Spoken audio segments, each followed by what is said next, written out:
अस्सलाम वालेकुम वरहमतुल्लाहि वबरकातुहू। मैं आप सभी का मैक्स डिवाइन एजुकेशनल हब में दिल से इस्तकबाल करती हूँ। This is Ruma, your Urdu teacher. Your Urdu class has been started. बच्चों, हमारा सबक नंबर 3 चल रहा था, जो लास्ट क्लास में हमारा अधूरा रह गया था। आज हम इसी सबक को पूरा करेंगे, ठीक है। इस सबक का नाम है हिंदुस्तान की मशहूर तारीखी इमारतें, जिसमें मैंने आपको कुछ मशहूर तारीखी इमारतों के बारे में बताया था। बच्चों, याद है आपको? सबसे पहले हमने आपको ताजमहल के बारे में बताया था। ताजमहल जो है हिंदुस्तान की सबसे मशहूर तारीखी इमारत है, ठीक है। इसी के बाद हमने आपको कुतुब मीनार के बारे में बताया था। कुतुब मीनार भी एक मशहूर तारीखी इमारत है। इसी के साथ ही हमने तीसरी मशहूर तारीखी इमारत स्वर्ण मंदिर के बारे में पढ़ा था, ठीक है। स्टूडेंट्स, हमने इस सबक को यहाँ तक पढ़ा था, याद है? अब हम इसके आगे पढ़ेंगे, ठीक है। तो आइए स्टूडेंट्स, हम अपने इस सबक को शुरू करते हैं। बच्चों, तुम्हें मालूम हो चुका होगा कि मुग़ल बादशाह शाहजहां को खूबसूरत और आलीशान इमारतें बनवाने का बहुत शौक़ था। बच्चों, जो मुग़ल बादशाह थे शाहजहां, उनको खूबसूरत और आलीशान इमारतें बनवाने का बहुत शौक़ था, ठीक है। उसने दिल्ली को अपनी राजधानी बनाया और यहाँ एक नया शहर शाहजहां आबाद बसाया।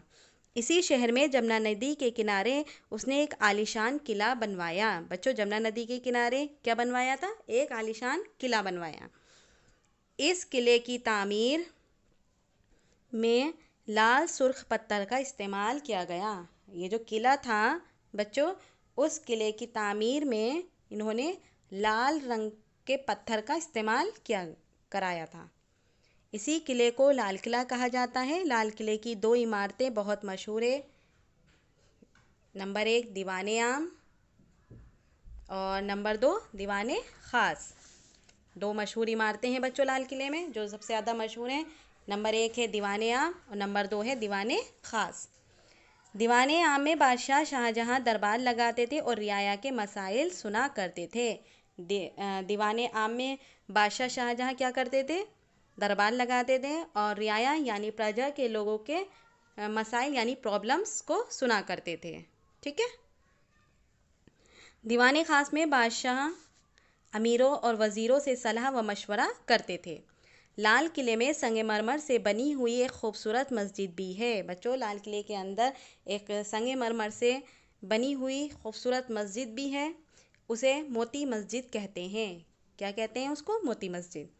शाही दौर की बहुत सी खूबसूरत और यादगार चीज़ों को इसी किले में एक म्यूज़ियम में रखा गया है, ठीक है। अब स्टूडेंट्स, हमने लाल किले के बारे में पढ़ा, ठीक है। अब हम दिल्ली की जामा मस्जिद के बारे में पढ़ेंगे, ठीक है।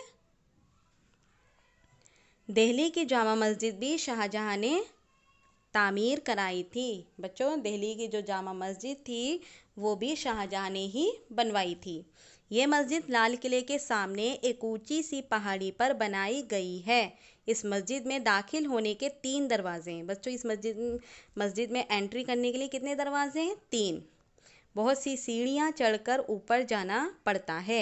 मस्जिद का सहन बहुत बड़ा है, ठीक है। इस सहन के बीच में एक हौज़ है, 3 गुंबद और 2 ऊंचे ऊंचे मीनार इस मस्जिद की खूबसूरती में 4 चांद लगाते हैं। पूरी मस्जिद लाल पत्थर से बनाई गई है। बच्चों, ये दिल्ली की जो जामा मस्जिद है वो भी लाल पत्थर से बनाई गई है। इस मस्जिद का असल नाम मस्जिद जहानुमा है। बच्चों, इस मस्जिद का असली नाम क्या है? मस्जिद जहानुमा। शाहजहां बादशाह, जो हिंदुस्तान के 5वें मुग़ल हुक्मरान थे, उन्होंने इस मस्जिद का संगे बुनियाद 10 शवाल बरोज़ जुमा सन 1060 के मुताबिक 6 अक्टूबर 1650 को खुद रखा था।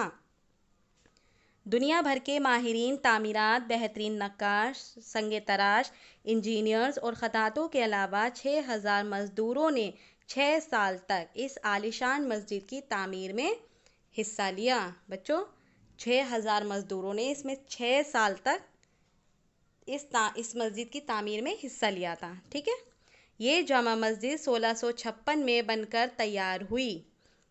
उस ज़माने में जब राजमिस्त्री को 2 पैसे यौमिया और मज़दूरों को 1 पैसे यौमिया मज़दूरी मिलती थी, यानी उस ज़माने में राजमिस्त्री को 2 पैसे पर डे और मज़दूर को 1 पैसा पर डे मिलता था, तब इस मस्जिद की लागत पर 10 लाख रुपए खर्च आया था। कितने खर्च हुए थे पैसे? 10 लाख रुपए। ठीक है। पत्थर और दीगर तामीराती सामान बादशाह को उस दौर के नवाबीन व उमरा ने हदिये के तौर पर दिया था, यानी उस ज़माने में बादशाह को उस दौर के जो नवाबीन व उमरा थे उन्होंने गिफ्ट के तौर पर उनको दिया था, इसलिए तामीर की लागत में इसे शामिल नहीं किया गया। तामीर मस्जिद का निगरां वज़ीर सादुल्ला खां को मुकर्रर किया गया। जामा मस्जिद का मंबर लाल किले में वाक़े तख्तशाही से ऊंचा रखा गया और सादगी को ख़ास तौर पर मलहूज़ रखा गया। मस्जिद की सादगी ही इसकी खूबसूरती है। ठीक है। जामा मस्जिद के अंदरूनी हिस्से का फ़र्श संगे मरमर का है। कैसा फ़र्श है बच्चों? संगे मरमर का। इस मस्जिद का शुमार मुल्क की बड़ी और तारीखी मस्जिदों में होता है। बच्चों, ये दिल्ली की जो जामा मस्जिद है, तो इसका शुमार जो होता है वो मुल्क की बड़ी और तारीखी मस्जिदों में होता है। इसी तरह बच्चों ये सबक यहीं पूरा हो जाता है। हमने इस पूरे सबक में हिंदुस्तान की मशहूर तारीखी इमारतों के बारे में पढ़ा और उनके बारे में जाना। उम्मीद करती हूँ आपको अच्छे से समझ आया होगा। ठीक है। इंशाल्लाह अगली क्लास में मिलेंगे। ओके, अल्लाह हाफिज़।